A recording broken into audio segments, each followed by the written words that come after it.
Who do you want to see roll the dice out there in Vegas? Which team should take a big swing at the 2022 draft? Oh, the Packers. For the love of God, the Green Bay Packers, please. I roll the dice, throw the dice, I'll blow on the dice, whatever you need.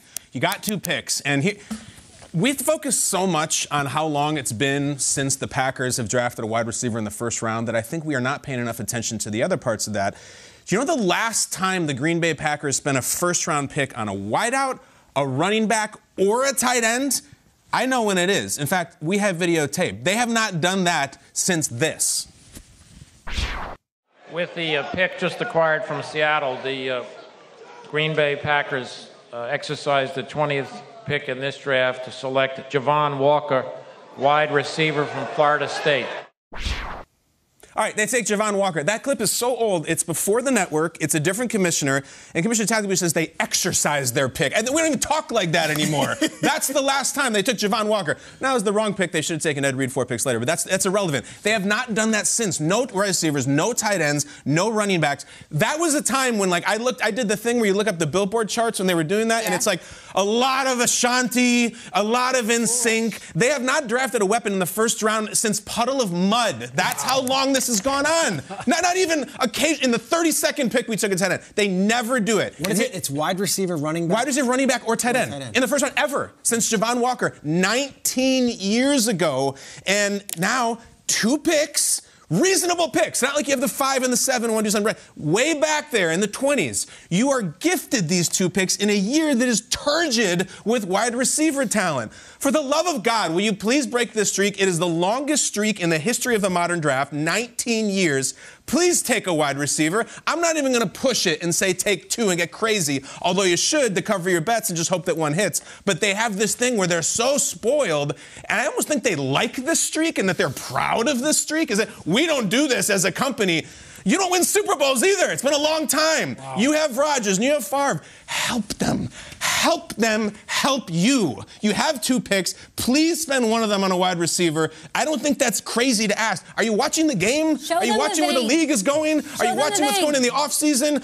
What are we saying? Show them the what? Vein on the side of your head. Don't have a vein that's going to burst. Crazy. Because the Packers are saying, we don't draft wide receivers. No, that's not us. That's for these other losers. Guys, it's been a long time.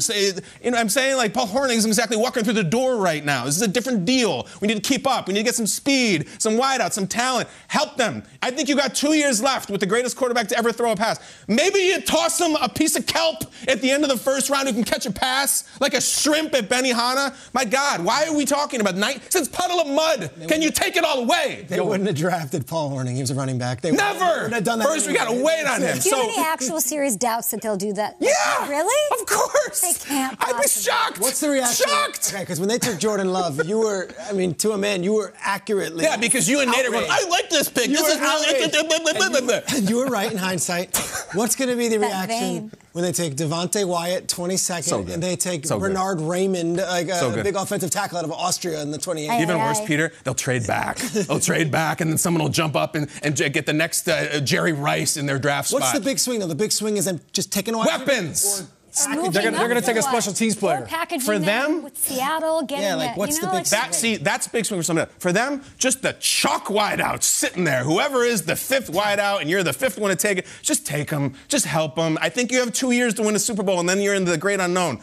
Weapons, weapons, weapons. This is the league now. This is not sitting there and Favre's giving it to Amon Green 30 times. Weapons, weapons. Please go get some. Just please. I'm tired of having this conversation, all right? I don't think it's unreasonable. Coke, table 8. Here we go. Yes. You're on a heater. That's all I got. But to be honest, like, there was that movie Draft Day, and it was, the GM, Dennis Leary, writes on a card, like, take this player or bust, like, or else. And I almost want Goody to go into the draft, be like, wide receiver or else. Like, just take one. Even if they're all, like, you got it. I think they should take 2. I remember back when the Browns had 2 first-round picks, and I was like, take 2 quarterbacks. Just hedge your bet. And they should have. Baker's gone now, and they should have. Take 2. One of them will be good, hopefully 2. Baker first overall, Josh Allen first overall. They'd be happy with Can you imagine that? That was the whole thing with Aaron Rodgers was, like, I wish I would have been more involved in the process. Now maybe he's very involved. Now he has takes. Got his hand in it. Triggs, I want that same passion. Okay, I don't know if I can bring that, but I'll bring... Bring it, Peter. Come on. I'll bring a passion that's different. It's just of a curiosity. Everyone's telling you that this draft is the most wide-open draft ever, and the same guy that can go number 3 overall could be going number 23 overall. And yet there's one team that has already said, oh, no, we want to get back into that. The Saints traded a first-rounder from next year to get a teens pick from the Eagles this year, and the whole thing seems weird. The Saints have the 16 and the 19, and they traded a first-rounder next year to get one of those picks. So what's the play here? Are they packaging the 16 and the 19 to get even further? Are they packaging 16 and 19 to move ahead of Carolina to get a quarterback? Are they packaging 16 and 19 to get ahead of the Falcons to get a quarterback? Do they see an offensive tackle that they think is one player away that they believe might be available if they trade up? Like, to trade a future first rounder for a pick in the teens and do it in March, which is what they did, is just odd. Like, it's not a top 5 pick. It's not a top 10 pick. They went to Philadelphia and were like, we need that 19. We love the 19. Pick. Like, we love the 19. So now they've got 16 and 19, which might as well be in this draft 25 and 33.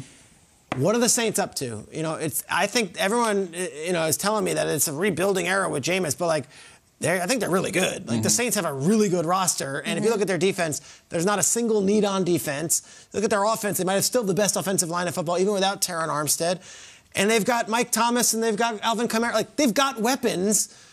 I don't know if Jameis is the long-term answer. So I'm curious what the Saints do. When I say big swing, let's see if they package those 2 picks and try to trade up and get a quarterback. Okay.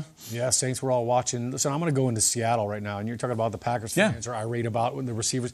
If you're a Seattle Seahawks fan right now, you basically watched your Legion of Boom defense disintegrate. They finally said goodbye to their final member in Bobby Wagner this offseason. You just traded Russell Wilson away, and okay, we got Drew Lock, and that's great. We still have DK for now, and we have Tyler Lockett, but if you're a Seahawks fan, you're looking at and you're saying, all right, Pete Carroll, what are we doing here? Like, are we just kind of buying in on this year? It's a wash, or are we going to make a move? Look, they've got 3 picks in the first 41 picks of this year's draft. They got the 9th overall pick in the first round. They have 8 picks in this draft. John Schneider, you guys have talked about him here on this table. He's fearless, right? He's not scared to make a big move. So I think if you're Seattle, all right, you're rebuilding this thing. Maybe it's Drew Lock, maybe it's Malik Willis, but I also think defensively, you're a shell of yourself. You've got a great stud in the back end. You need somebody up front. Shregs is talking about the possibility of 3 pass rushers going 1, 2, 3 here. If you're Seattle, get in the business here. Right? All the way up there? Look at the division. I mean, all right, the 49ers are running all over people. Arizona was 11-0 at one point. And then when you look at the Super Bowl champs, the Rams, like, you've got to have some guys that can get after these quarterbacks and start slowing down these offenses right now. So for the Seahawks, take that big cut. They trade back historically every year. That's what Schneider does. They trade back, they load up. I think this year might be different. They have 9, and they have a pick early in the 2nd round. Like, I don't think you're wrong. I think they need to be aggressive too. They got the assets. Yeah. Now do they have the stones? I'm looking at the good joke. The ultimate assets. Let's talk about the Chiefs. They undeniably lost in the offseason, right? Tyrann Mathieu, Tyreek Hill, those are 2 very, very hard pieces to replace. But there's a silver lining, and this is not to mention the rest of what's going on in the AFC West and what they've added to make it interesting and competitive. There's a silver lining here. They have 2 first-round picks. Then get this. They've got 2 in the 2nd, 2 in the 3rd, and 2 in the 4th. That is 8 picks in the first 4 rounds. A lot of draft capital to deal with. I would like to see Shregs, and they pick at 29, I believe. 29, and they pick at 30. Okay, 29 and 30. Move up from that 29 and get the receiver you really want in this talented group, right? Yes, you have Kelsey. Yes, you added Juju Smith-Schuster, but give me like a young, talented wide receiver that this guy who were put on this huge long deal can develop a rapport with. Give him a young receiver. And I know, Shregs, your mock draft 1.0, so I was looking at it this morning, and the second one comes out tomorrow. You have a run on wide receivers in the middle of the first round. Yeah, I don't know if any of the top guys are going to be available, so you're right, Kate. They'd have to move up to get... How far would they have to move to get their pick out of a talented wide receiver group? Because that's what I want to see happen if I'm a Chiefs fan. They'd have to package 29 and 30 and probably move up to like 11 or 12 with like Washington or even the Texans at 13. It's all very possible. Jump up, get your pick of the wide receiver. Because, I mean... Would he have to be one that ran a 40? What? I'll tell you, the Chiefs wide receivers, it's like Valdez-Scantling is a blaze, Hardman's a blaze, and then you've got this Juju. Like, I don't know. To your point, like, they could use that all-around wide receiver, like a Garrett Wilson or a Jamison Williams. What DeMarcus couldn't be, now he's not there anymore. Somebody that you can rely on outside of those speedy guys. I don't know. And you lose Tyreek. Yeah. I'm going to say impossible to replace, but you got to make a move, and I'm not sure anybody's that you want is going to be at 29 and 30. Move up, jump up, and get your guy.